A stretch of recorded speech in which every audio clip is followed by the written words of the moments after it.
Okay. Hi. Hey, you guys, how's the color look? Sound. Colors? How's our color? Can you see us okay? Yep. Okay. Really good light. Sound. Sound. Sound. It's not a mirror, it's the camera. I mean a window. They're sitting in front of a window. Oh, they are sitting in front of a window. Hi, everybody. Hi, guys. Okay. Thank you, guys. So good to Thank you, see everybody, you. for coming. Sally, you okay there? You look like you're. nice. I can't see what it even says. It says Ace of Hearts. Ace of Hearts. Oh, that's so cute. you. Look at Okay. you, the cutest. He was getting ready upstairs and ran. Just Sorry. seriously. I was called. I'm like, Aly, it's 8:59. She's like, oh, she just sprinted down. Okay. Yes, and so I'm doing my sleeves. Hi. Okay. Ah, Okay. We have a lot to cover. So, and just this is going to be a little bit free flowing because there's so much to cover that we're going to do our best. I suspect we're going to need to circle back on a second and a third session, but this will be our what? oh my God. Wait, what is wrong? Okay, now. Okay, so you guys mute yourselves for the moment, and then I'm just going to give a little intro, and then we're going to get going with our panel and introduce everybody. Aly and I were talking this morning, and I was saying, I want to make sure that we're clear that though we are focusing today on first responder therapy dogs, you can volunteer in, a million places to volunteer as a therapy dog. So our focus today is FRTD, but don't think that this is the only option. There's so many options through Pet Partners and Alliance Therapy Dogs, so many. We're going to talk about some of them. And then the other thing I was thinking is, I think that the FRTD work is like some of the most rewarding work that you can do. Aly's checking the chat and everything. Yeah. No. So Oh, you can hear us, Okay, right? you I know guys- you can. yeah. Raise your hand if you can hear us. okay, great. Great. But we need to be aware that I don't know. the therapy work we do needs to be a good fit for our Okay, dogs. hold on a second. Sally, Yeah. I'm going to mute you because it'll ruin the rest of the sound. Thanks, Aly. Thanks There for we go. knowing how to do that. I wouldn't have a clue. Go ahead. Keep going. Okay. All therapy work needs to be a good fit for the dog, and it needs to be a good fit for the person. So I was telling Aly that we just sent home, if you guys remember Mr. Red from Lucy's litter, her human really, really wants to do first responder therapy work, but recognizes his limitations, like not his limitations. He has good expectations about what will bring him joy and what will bring his puppy joy. And so he's not even going to pursue doing the more frontline volunteer opportunities. He wants to go to fire stations, and he wants to go like to dispatchers and, bring like to the less stressful parts of that experience, his puppy there. And I was saying, like with Aly, I even went to this thing with Harper. It was a luncheon. No, it was an all day support day for foster moms. And I went with Harper to that. And I didn't understand what I was going to hear when I walked in. So we went and they started sharing their stories, and don't break your phone in the process. I was trying to keep away. You too can host Zoom meetings. I'm telling you, you can do this. That day with Harper was really, really tough for me. I got in my car and I just fell apart. I just wept. And Harper, meanwhile, was like, this is the best ever. Like Harper was up in people's laps. She loved it. It was such a good fit for her.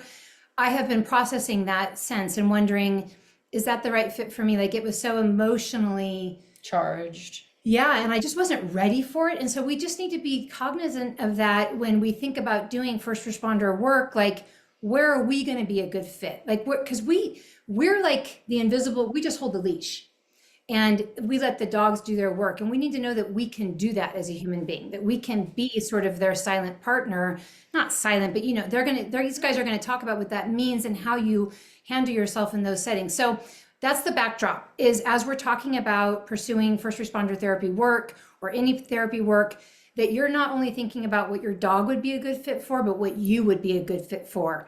So, okay, Did you Right, wanna- because I was just going to say when we were talking about that, it's that you have to honor your own capacity and your own Yeah. limitations. Yeah. Because sometimes I think people think they need to push past that because it's the right thing to do. Yeah.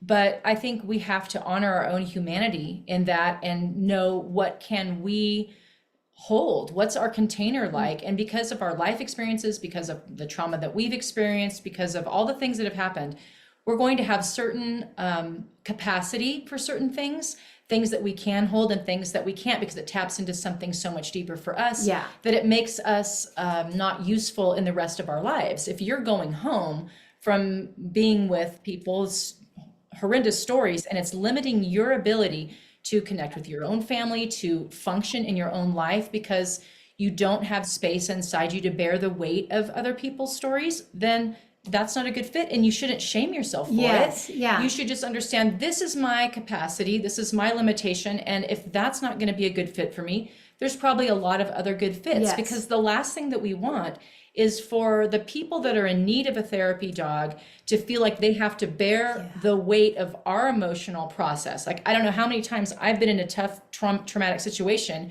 and I feel like people around me are trying to get me to help them process what I'm going through. And I'm like, do you see that this is not appropriate? You know, and it's Yeah. hard to tell someone in that moment. And I think that has to be a really important part of being on the other end of the leash, is that you're not letting your stuff bleed into what someone else is trying to Yes. receive healing Yes. from, or make it about you. Yes. I would just guess. Yeah, so it's just sort of like context as we discuss this, because I know that everyone's going to be listening today going, I'm doing this tomorrow, and I hope you do. I hope that, like, if your dog will enjoy therapy work, that you will pursue what'll be a good fit. But I just wanted to put that out there as a background. Okay. So we're going to start with Heidi, if you want to unmute. Heidi Carman you want to wave so they know who you are? Heidi is the founder of First Responder Therapy Dogs. And Heidi, I'm just going to let you tell a little bit of your story, like how you even came to develop the organization, what your motivations were. And then if you can just kind of roll right into the big overview of the process of becoming a FRTD team. Okay. Thank you. I have both of my Goldens literally at my feet right now. I get nervous when I speak, and they just came from their passed out nap from the other side of the house, and they're literally right here right now. So I'm petting my Kareth. This whole thing started because I know how to use the dogs. So I was a puppy raiser for Guide Dogs for the Blind, and Kareth, my golden retriever, who's now 6, was the last puppy I raised for them. I got her 8 weeks old, did all of the, all of the training, socialization for her to become a service animal for Guide Dogs. She was dropped before even going into formal training. One of the main reasons, too friendly to every single person that she ever met. And I knew that she'd be a great therapy dog. I'd never done that before, but I wanted to do it in the past with a dog that I had before, but she was too old by the time I found out about it. So got certified with Pet Partners, and I didn't know what I was going to do with her, but there was an opening in our local hospital at the emergency department for us. So I started doing that. And literally, like, one of the first times we were there, one of the fire departments here in Marin County had a really bad call with a child who died. And it affected the whole community. And a couple paramedics from a neighboring station came in when I was there with Kareth, and they just like got down on the ground and they were just rolling around with her. And they're like, this is so good. We need this so much. And that other department, they need that so much. And they started saying, can you come to our station? I said, sure. So that was 2019, and there weren't that wasn't happening a lot where I was. So I was going to the fire departments. She was working her magic. And I started noticing how much she was helping. And it wasn't until COVID hit right after that, and then the 2020 fire season, when probably everyone remembers all of California on fire at the same time. Actually, one of the first base camps I went to was the Creek Fire down by you guys. So I got, because I was going to these fire stations, one of the firefighters asked if I would go out to the base camp. And I ended up going all up and down the state of California with Kareth. And it was incredible to see how much she was helping these firefighters who were exhausted. They were away on fires for so long because there were so many fires and the resources were thin. And it was just, I saw that it was like, I don't even know if I can put it into words, but it was so incredible how they were how she was helping them. And it was just her and I kept saying, I need more carrots. I need more support. The firefighters need more dogs. And that is how this whole thing came together. Now they're having WrestleMania. Come here. Sorry. So I got together with an advisory board, some people that could help put together the certification so we could get more dogs out there helping the first responders. And so I'll just kind of fold this in. So the certification is all on our website, very easily laid out. Our Can you- website is is it- firstrespondertherapydogs.org. Maybe I was Aly, gonna say the website name. Okay. yeah, put that in the chat, please, Aly. So the certification includes the American Kennel Club Canine Good Citizen test, and that's just basic obedience, being a good dog. And a lot of why our certification is different is we have a lot of courses for the human to understand the world that they're going to get into. Like in the beginning, a lot of people were saying, oh, I want to go visit, sorry, Christy, I want to go visit the cute firefighters, all those guys, those men in uniform, and that's at first what I was hearing. Like, that's not what we're doing. So we have courses for the people to explain like what they're getting into, psychological first aid, things like that will help them give them tools to address, Kerry, what you were talking about with the foster families, because doing this work it can be very traumatic, because even on a what I call a happy visit to a fire department where you're just going to visit the crew on staff, they can be talking amongst themselves about the call they just had that was really horrific. And I've heard more than I care to, I'm not going to go into it, but I've heard a lot of things that are just really hard. Yeah. And so I need those tools. So we have those tools in our certification to help. We also have a couple of clinicians on our board who do presentations to our handlers and are always available to talk, because we want to make sure everyone's okay. Because it's pretty heavy work. It's not for everyone. So you have to know that going into it, but it's really rewarding work as well, because this population has a very stressful job. Also, one of the reasons I did start this nonprofit myself is because when I was noticing how much Kareth was helping, I looked around, I did research to find out if there's any therapy dogs groups that are only visiting and helping first responders. And I couldn't find any, so I created it myself. And I think it's important to say, like, there are organizations, like, I was just talking with someone that's with Alliance, and through Alliance, they are doing first responder visits. But in terms of, if you really feel like this is where you want to spend your time volunteering, then it is a dedicated organization for first responders. Right. Yeah. And we do things like we do the happy visits, we do the station visits, the dispatch visits. We also do the less happy visits, like we go to first responder funerals, we go to debriefs after a bad call. They have all of the first responders who were involved in a call sit in with a clinician, therapist to talk about it. So we go to that and we bring the dogs to help, the dogs there really help the first responders feel when they're in that situation. I've done a lot with Kareth where it's like a room with all the first responders sitting in a circle, having the opportunity to speak about, how they felt about this incident. And Kareth just walks the room, and she, when someone starts emoting, or even before they start emoting, she goes right over to them and she just knows, and it's just magical to watch that. So I just want to recap for everybody, in terms of like the broad steps for becoming a team, it's passing your Canine Good Citizen, right? Getting that certification, and then going through the courses on the website, the human going through the courses on the website. Those are the two big chunks for pursuing certification. Right. Okay. And then I think, like, I'm trying to think of where to go next. Christy, will you wave? Christy. There she is. Christy is a retired captain from the Berkeley Fire Department. And we were just talking, just about we were just chatting and about like the value of the therapy dogs. And so I would love for you to just speak to that and like what that's like on that side for you and what you see. And actually, Christy has a golden retriever, a fabulous golden retriever too. That we love. Yeah, that's her. There she is, Harriet. Hi, Harriet.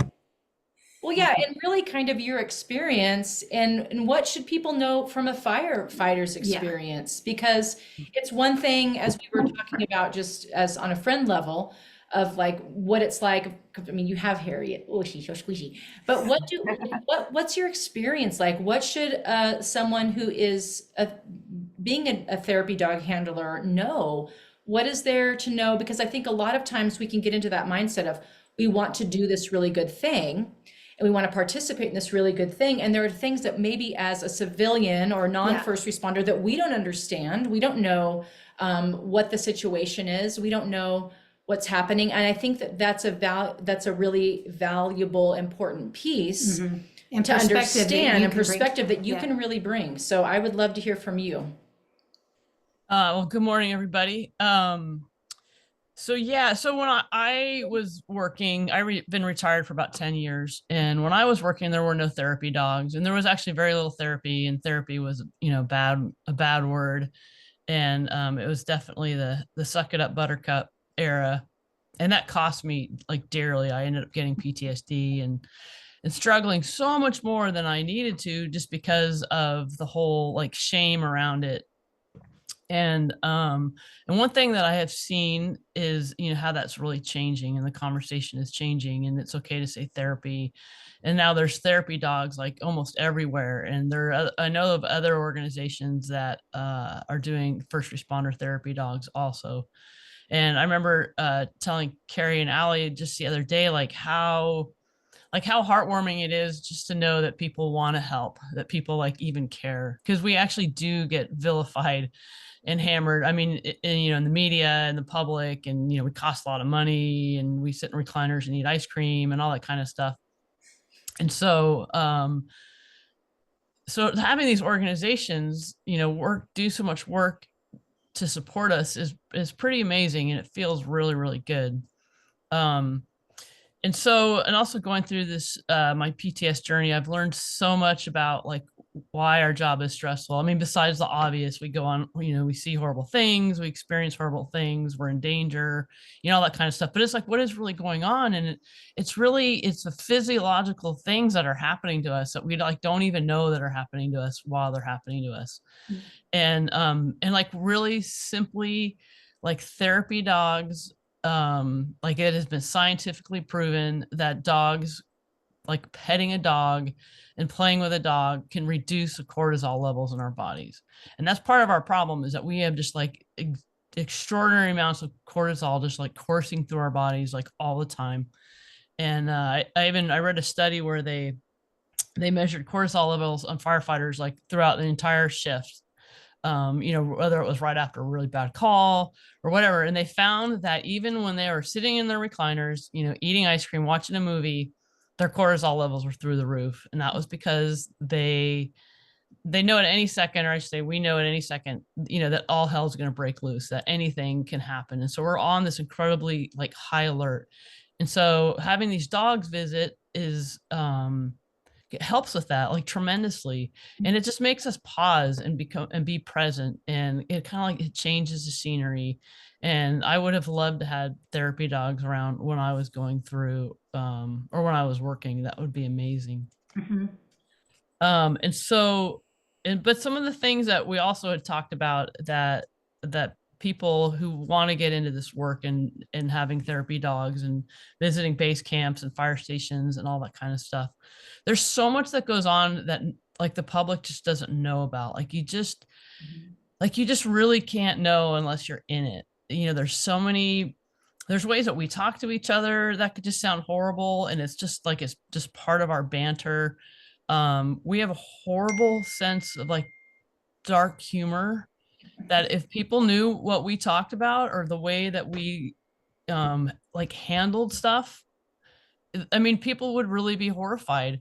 And so, but it's just our way of handling it. And I don't want to say rationalizing it, but it just makes it so it's not as, I don't know, as impactful.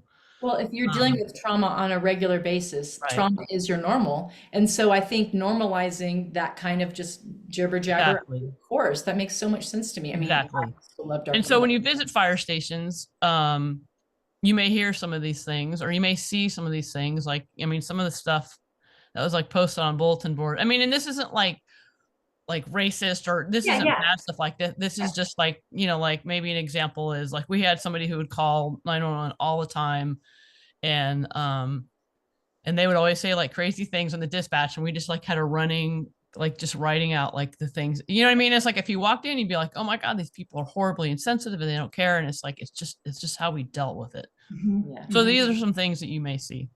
Okay. That's good. Also, especially these huge fires that are happening, and firefighters being exhausted and coming off the line and seeing just things that are even beyond what they normally see in the regular careers back at the station. You don't know what kind of, what's the word, like mindset they're going to be in. It's like, you must have to be prepared for anything. Like you have to be prepared for somebody who's super withdrawn and doesn't want to have anything to do with your dog or you. Be ready for the person who's acting like, they're at a great birthday party and they're having a great time, and that might seem weird to you. So there's so many things that we go through and how we handle the things that we see, that it's kind of like you have to be ready for, and know that, and not take it personally, and it has nothing to do with you. And there's so much stress, and then the higher level that you go in terms of rank, like there's captains and there's chiefs and there's incident commanders, and the higher up you go, the more responsibility they have, so the more stress that they have. So if you have an incident commander who's running a huge base camp and is responsible for millions of dollars, and hundreds, if not a few thousand people's like directly responsible for their lives, and that's a lot of stress to be under. And so you just have to be really cognizant of of everybody's space, and what happens at a base camp, and coming off the lines, and all that kind of stuff. There's so many moving parts. So like before you get into this work, and before you like kind of go to something like this, and I know Heidi, you said you have the classes and stuff like that, which is fantastic for the handlers. Just really do some research in what you might be seeing and what you might expect. Well, and And maybe another- not sorry, go getting- ahead. I was going to say, maybe even not getting offended if you're not invited to a base camp, right? Because a base camp, it sounds like there's so many things going on. So I Yeah, would imagine too that if you're putting yourself out there saying, hey, I want to bring my dogs here, I want to bring my dogs here. And if somebody shuts you down, maybe to not take it personally, because it just isn't, like, I'm just trying to picture what that chief or that incident, or, the person you're saying is like trying to manage so many things, that it isn't personal, or it maybe isn't directly, we don't want you. It's just that this isn't going to be a good fit for now, and to check back or to keep trying, or there might be some different avenues. Because I remember how we were even talking about the LA fires and how toxic they were, because houses are burning and there's so many Right. toxic things.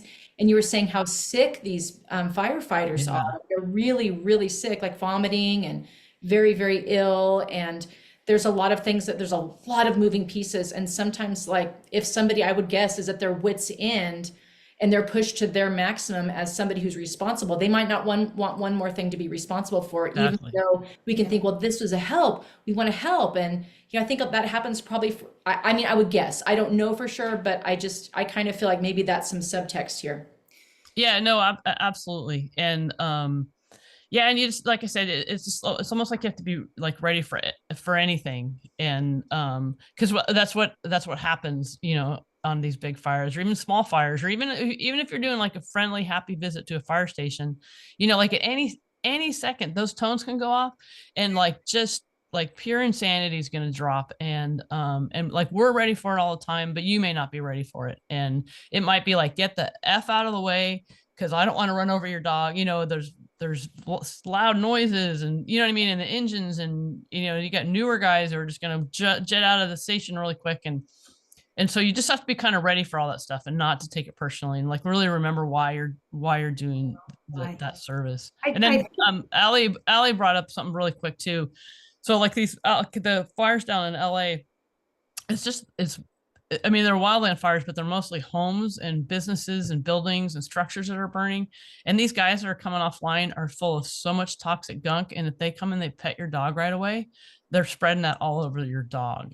And so that's another thing to think about. Yeah, these LA fires are really bad, like just really, really bad for that. So I'm sorry, Kerry, were you going to say Well, something? no, I was going to say, I want to jump to Rudy because, in line with what you guys just said about like respecting space, one thing that we can do, and like, I would never have known this, and I don't think Rudy did it intentionally, but when we are creating relationships when there's not the high crisis, then when there is the high crisis, if you have a relationship with a department, your presence can be so impactful, and you become a safe place, and your dog is a safe place because you've laid the foundation of trust and just been coming in and checking in. So Rudy, I mean, I think like, your situation with the police department and what happened there with Lolly is a great example of like, for years, those guys and girls, people knew Lolly because of the way you'd been present,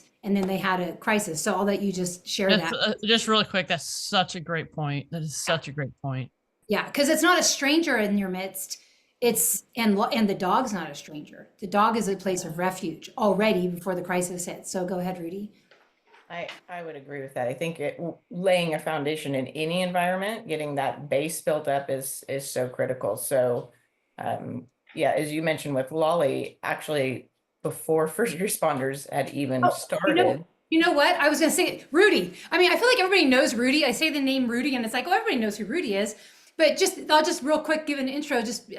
So Rudy is actually who led me to first responder therapy dogs, because Rudy was doing so much therapy work with Lolly, and she found first responder therapy dogs. So you were certified with her through Pet Partners at the complex level, and then also with FRTD, and they were an extraordinary team together. So the ripple effect of losing Lolly was not only the personal effect, we won't go so much, but just her presence in the community. I mean, it was extraordinary. And I have been at first responder events where people on Instagram will DM and say, Lolly like changed, my life because of X. They'll share these stories. Like, it was really neat to see the impact that one team had. So, okay, now go ahead and share. We got Lolly from Kerry, but as an adult, not as a puppy. So she was 2.5 when we got her, and we wanted to do therapy work with her. I hadn't previously done therapy work, but Kerry said this dog is gifted, so this is what she needs to do. And I said, okay, then I'll learn about it. So we started with the Tulare Police Department because my husband worked there. So we had an in. So we did Tulare Police Department and dispatch because that's where his office was. And he also works with the fire department. So we were able to branch there. So that was what she started in even before she was certified with Pet Partners. Then we got certified. Hey, what you did? What would you do? Like for someone that's just started, what'd you do? So because we had an inn, because we were welcome there, we would just go and visit. And my husband would walk around with myself and with Lolly and just introduce Lolly to the different police officers, to dispatch. And we immediately saw the response and the ability to just decompress with that. And Christy, yes, I absolutely agree. There is a dark humor. And if you have a thin skin, it's not the right place for you.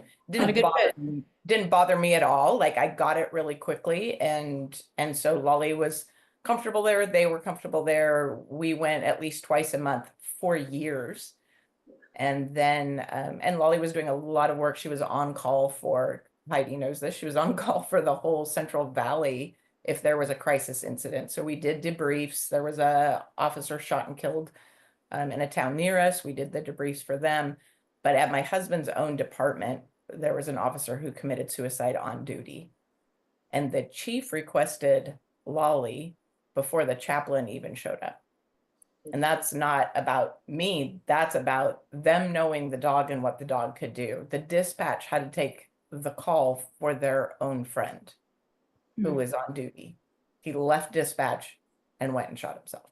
And so being able to be there, I worked with them for 2 weeks, like daily, not me, Lolly, just to have Lolly just there. She'd roam the debrief, she'd roam the dispatch, she'd roam the police department. I was there, I was present, but I just let Lolly go to whoever needed her. But because of that trust foundation built, they knew I wasn't going to be intrusive. I was just there, and Lolly did her work. The other thing Aly, I was just going to comment on, I think Aly or Kerry, that you said about going where you're comfortable. Pet Partners has a big thing about stress travels the leash. So if you go into an environment that you're uncomfortable with because somehow you think, you know, that's what you Should need be to there. do, Yeah. your dog is going to pick up on that stress, and that is not a healthy fit. You Mhm. have to go where, and vice versa. If you're like, oh, I love kids, but my dog actually doesn't, Yeah. that's also not a good fit. So you have to be really in tune with what your dog likes and where you're comfortable. Somebody Mhm. asked me to go in a jail once, like, oh, can your dog come and visit the jail? And I go, that's not going to be my fit. Sorry. Mhm. I'm not going to do that. That's But we did such- loads of other things, and Lolly probably would have been fine, but I was not. Right, right. And it's such an important thing to like be aware of, like what is going to be a fit for the whole team. I think, I've been thinking about what are my segues going to be with everybody, but I think Sally, you fit in on that because I will tell you, Sally, wave your hand there. And then maybe you can unmute. Let's test you and see if you can get unmuted. You're Aly's unmuted. Aly's No, gonna there you go. she'll unmute you. Shooty pie, hang on. Hold on. Unmute. We are so Sally. If you've read Puppy Brain, then you know Sally, They're even not though in you the- don't know that you know her. Sally was Luke's mama, and is now Theo's mama. And so, yeah, Sally, I can hardly like talk. Lolly and Luke. I'm like, oh, okay. Oh, the Lolly and Luke stories. Yeah, Oh, really? the outfit. Am I Yeah, on? I can hear you. Yeah. But Luke was Mr. Orange, and And I'm he- blessed Theo, Mr. Orange. and that's right, Theo. And so Luke went home to Sally, and she immediately started doing therapy work with him, and that was a big eye opener for me. And we're going to get to Rose, but Rose was Blondie's mama, and Luke and Blondie were therapy dogs together at Children's Hospital of Los Angeles. And so I think like what's so like your story is how the dog needs to be a fit for where you're going, because when Luke went to the Rainbow Bridge, I chose Theo for you, and Theo has an awful lot of his Papa Rufus in him. And Yes. oh, yes, he does. And Sally, Sally, and I'll let you speak to this, but like, I understood her heart was at Children's Hospital of Los Angeles. Like that's where she wanted to continue volunteering. And that was the intention with Theo. And then you work with the dog in front of you. So I'll let you speak to that, because that has been quite a process in a transition and a pivot for you to figure out where's the right fit for Theo. Right. So Right. Well, I'm going to segue a little bit back because I wanted to make sure I addressed first responders. And with Luke, my eyes are really opened because we had the opportunity when the St. Thomas fires came through. yes. There were some of us, I was with Love on a Leash with Luke, and some of us decided that we would go out to the fairgrounds, Ventura County Fairgrounds, and spend time visiting with the firemen out there. And we did that for, I don't know how many days, but it was just like eye-opening for me. And then one of the fire commanders, chiefs, came up to us and said, I would like to have you, some of you that would like to go, come up to base camp. So we went, and it was just north of Santa Barbara. And I have never in my life experienced, I get choked up thinking about it. I really do. I mean, those thousands of people, and it was like a city. It was amazing. And that really opened my eyes to first responders and therapy work. And now I will segue to Mr. Theo, my little orange bombshell. He is one busy boy. He is alert, always investigating. I mean, he's just busy boy. And we were starting to do like skilled nursing facilities, and Theo, he loves people. We've moved to a retirement community. He's so well known here. I mean, this boy, he trots around and says hello to everybody, sits in the lobby and does his thing. He sends out holiday cards and birthday cards and farewell cards and thank you cards. And I say he does because I'm just mailing them for him. Or Yeah. it's cubbies for him. They are from Luke. So everybody knows Luke. And he loves that because it's just out and around. We have EMTs here. He loves these people. He will ride around in their carts with them because it is an action. It's a busy time. And so through Kerry, heard about the first responder therapy dogs. And I thought, well, maybe this is going to be a fit. His And so, behavior is data. And he was showing you through his behavior. yeah, well, absolutely. Yeah. Absolutely. And I had to learn to listen to that. Yes. Because there were moments that I would just get so, I mean, we tested for Children's Hospital and they said, oh, well, and I looked at them and I said, he's not ready. And the whole thing was, well, he's really immature. I think he's just going to be, that's just Theo. Theo is his own self. And I had to learn that. I mean, I had to accept that. I want to ask right there, because I know people are going to ask, what did you see that you say, no, he's not ready? Like, what do you see that's different between him and Luke? Well, Luke knew when we would go to do therapy work, we'd put the bandana on, we'd put the vest on. I've always been very, like, we're going to work. And he got that. We're going to work. And Luke would just poop right in, in Children's Hospital. He was going to work. Theo, we've done the same thing. And we get to work and he's like, after about, he goes around and says hello to everybody and he looks at me and he kind of puffs like, that's it, let's go. And I started realizing he's got ants in his pants. What can I say? And so I thought, we still go over to, our skilled nursing and we visit, we've gone to some people's, their own little homes to say hello. There's one little gal that just loves him. But he's busy the whole time he's there. He's checking around. He's looking at every corner in her place, and because he's just busy. But we were asked. Heidi had sent me a note during these LA fires from the HR director for City of Malibu, and so I thought, okay. And by the way, we have visited our local fire station, and we know the firemen because, as in a retirement community, they come here quite often. So Theo knows the fire engines and the paramedics, and he's he loves a guy or woman in uniform. He just thinks it's all great. So we went off to City of Malibu, and kind of the same thing. The first visit, we went to Westlake Village because they had been relocated. They said, well, let him just go around the room. And of course, he immediately wanted to go to the kitchen because he's very food motivated. So we said, well, this is his lunch right now. And so we went around and he was as happy as he could be. And they were so thrilled. And then we went to Camarillo because they got relocated again. And then we went to Pepperdine. And it was the cutest thing because the gal was at the door when I happened to walk up and she goes, oh my gosh, he's here. Because they were getting to know him.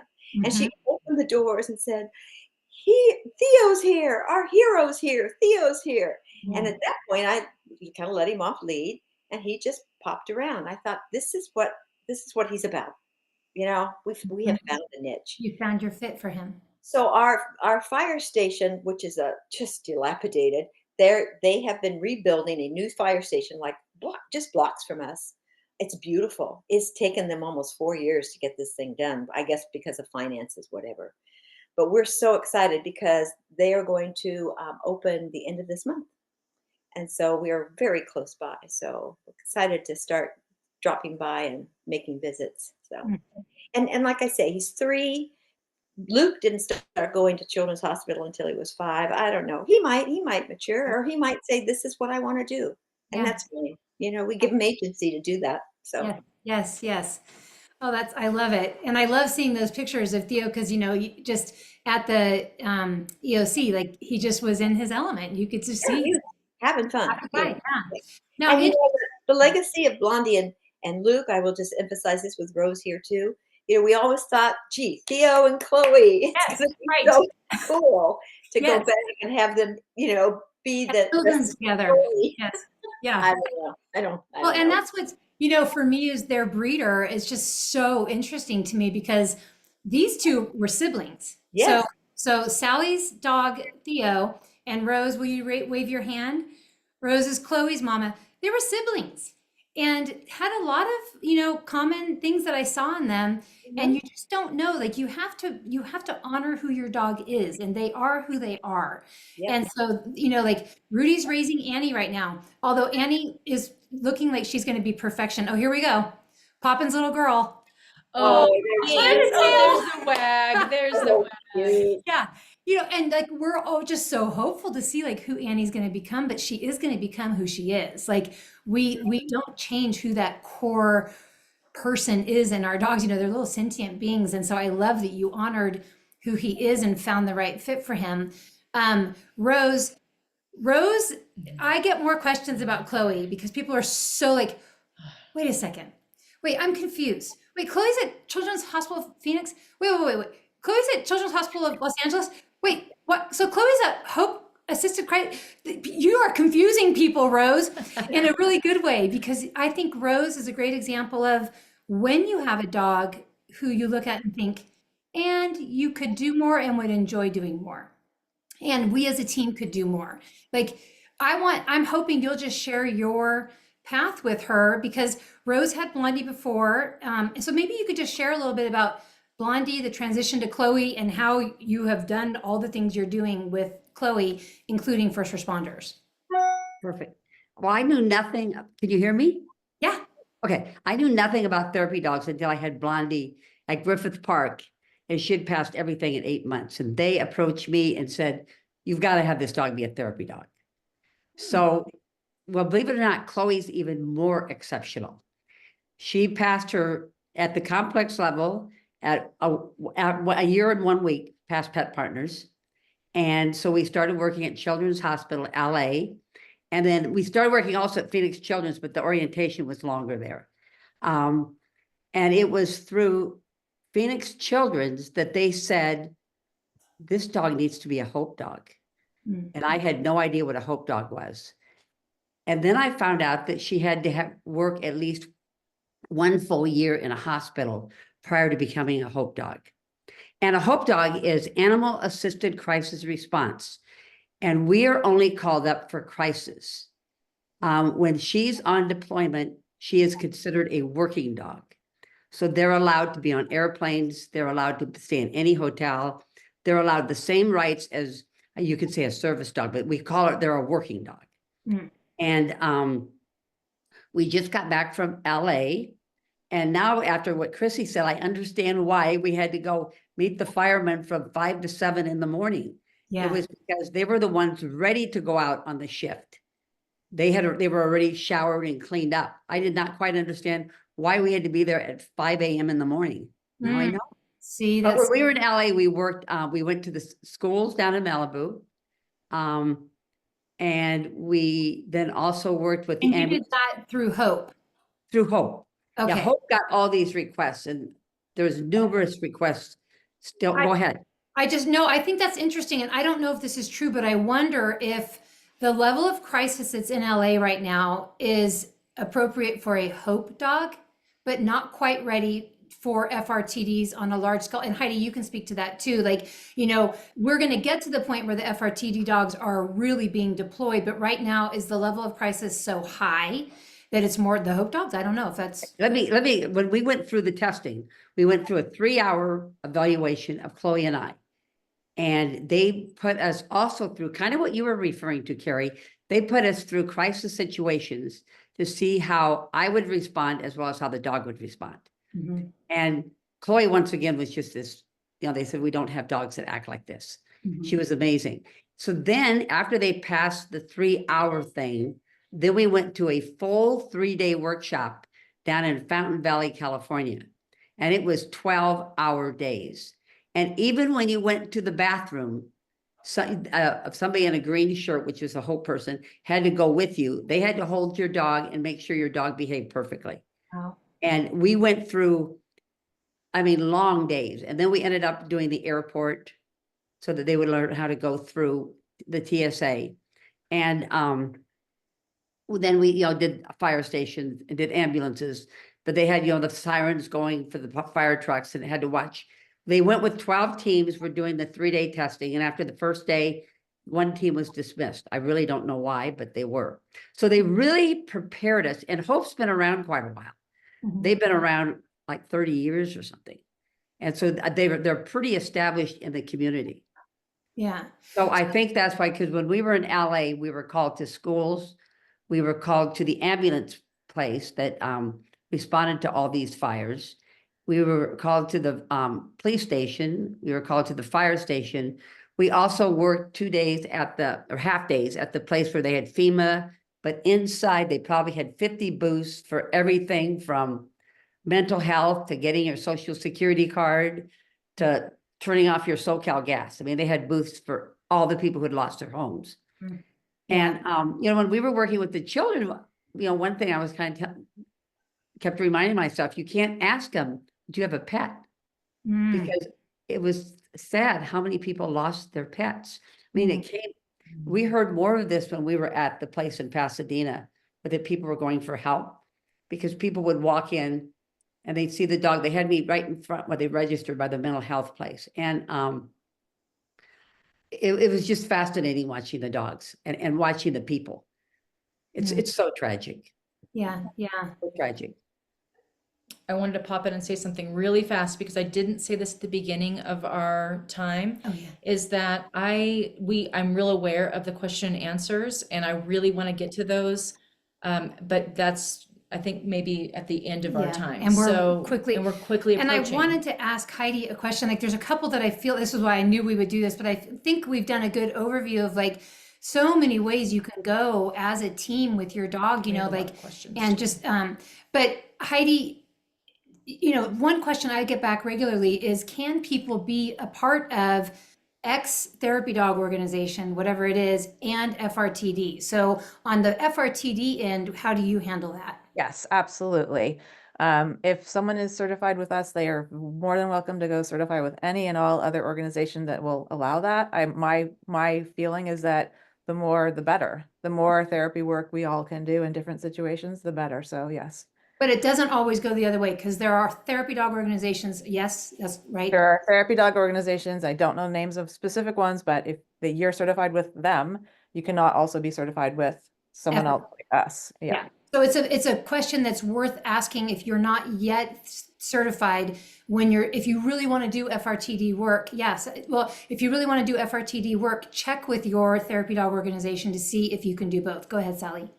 Am I on or not? No? Yeah. Yes. You're I just wanted to mention, because this was something I ran into when I had Luke. I knew I was retiring. I knew that's what I wanted to do, therapy work. And so I immediately went in and started looking at organizations. And the first one I certified with, if that's what you want to call it, was Therapy Dog International, Mm-hmm. because it looked like it was, you need to, if you're going to want to do work in your community, make sure you take the time where you live, if you want to be doing, therapy work within your community, to see what organizations. You've got Love on a Leash, Therapy Dog International, Pet Partners. We're part of Pet Partners as well, because we did that to test for children's. Yep. But look in your community to see what organizations and people are volunteers within that organization, so you can plug yourself in. Yes. Yeah. Because I live in Thousand Oaks, which is a very populated area. But I'm telling you, Pet Partners, there's nothing going on. Yeah. And Love on a Leash is the one I joined with Luke. But there's like 3-4 chapters here, and they are busy doing. I get weekly things. Yeah. There's probably half dozen to a dozen visits a week that you can go do as part of that group. Well, there's an LA group, Ventura, and a Ventura County. That's so great. We can vacillate between the two. So I'm just saying that because at first I was like, well, I'm in this organization and there's a place to go. What's happening? Yeah. Take the time. Rose, I see you. Hold on real quick. I'm going to ask Heidi too. With Hope, you're more than welcome to belong to other organizations. The Okay. only thing that they request is that if we're called on a crisis, that your crisis work will come before your typical therapy work. Okay. That's Like exciting. we have one on Friday because there was a suicide at a school. Okay. Yeah. So they want you to do the crisis work The first. crisis work first. But I'm a first responder therapy dog. And there's a new fire station out here in Cave Creek that we've been to. And I'm sure that they're loving little Miss Chloe. They love her. Heidi, can you real quick, because this was another series of questions. Are there for FRTD breed restrictions, age restrictions, size restrictions, and location restrictions? Good questions. The dogs has to be at least 18 months old to certify. And also the dog has to have been living with this human for at least 6 months. No Maybe breed too old? Sorry? Can they be too old? No, they Okay. cannot be too old. So they have to be at least 18 months old. No age limit on the top end. They can be any breed. We're not restrictive on any breeds. And also, I just wanted to, did I answer all those questions for you? Location. Oh, location, sorry, location. Okay, that's what I was going to say. So with regards to chapters, as Rose was mentioning, we don't have, I mean, Sally was mentioning, we don't have chapters. We're a national organization. We're currently in 46 states, and our goal is, my ultimate goal is to have every first responder in the United States have the benefit of one of our therapy dogs. So we want more therapy dogs to be with us. And some states only have one therapy dog team. So once people are registered or certified with us, they can set up visits with their dog, with their first responders in their community. We also help to navigate that process, but once they're certified with us, so someone's in Kansas, there's one team in Kansas, they go out to their local first responder, they give the first responder department our information, request a visit, and start from there. So they don't have to have a chapter, because we I don't want have. to break that down. I'm sorry, guys, I'm going because I know we only have like 8 minutes left. I know. I would love if each of you could just say real quick how you got plugged into an FRTD space, whatever that space is. Like, because I do think for me, I have had a little bit of trouble with access. Like I've been able to get, CAL FIRE, right? But like with the police department, it's not. So if each, I think that that's a really important point for someone who's a new FRTD team. Actually step by step, like what you did and how you got plugged in somewhere. So and we may need to come back to it. We may need to Yes. have another session around the same thing, because Yeah. I feel like there are so many questions in the chat that are really good questions. Okay. And there's no way we're going to get to it all. we're And not. I think like this is an important topic, so we Yeah. might have to just have Okay. another one. Can I just start real quick? So because we're such a new and innovative organization, a lot of first responders have no idea what we're Yes. talking about. Right? Yes. We have a therapy dog. We want to come visit. And they're like, what? How much is this going to cost us? Yes. That's And I I've had people say, is it therapy? We don't want therapy. Yeah. Firefighters. Well, and no I therapy. called the police department, my Clovis PD this week, because I was talking with a motor officer, and he said, "Oh yeah, we have an emotional blah blah." And I already told Rudy this, but I called and I got bopped around, and they're like, "I've never heard of this. What are you? Who are you?" Exactly. And then they finally just ended transferring me to the secretary of the chief of police. I'm like, okay, we'll start over on Monday, but okay, go ahead, Heidi. Yeah, that's a situation for a lot of people across the country. But we're getting more known, definitely, as we grow, which we are growing a lot very quickly, which is telling me there's a huge need for this in this population. So we're making great strides and becoming more known. But it is, for some, it's a struggle. Some people have to really put themselves out there, explain what we're doing. And once you get in for that first visit, they see the magic, and then it's easier. Mm-hmm. So I tell people not to give up, and we do help, but it's hard. Sally, For people to know.